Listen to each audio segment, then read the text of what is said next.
Give us an idea of some of these common risks.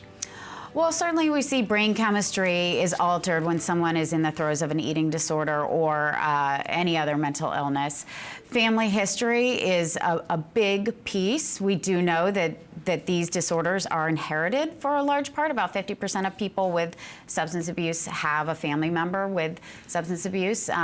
Even more so with eating disorders, 50 to 80% of people with an eating disorder likely have a parent or relative with an eating disorder. So we know that there's some genetic link. And then low self-esteem, depression, anxiety, all can be what's driving these disorders. You know, if someone has underlying depression, anxiety, they might be using substances or their eating disorder to cope, to manage those feelings. And then, of course, social pressures.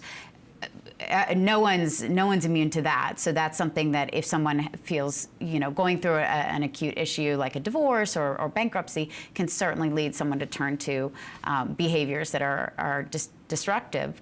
And then compulsive behavior or impulsivity, we can see quite often go hand in hand with something like binge eating and purging or substance abuse.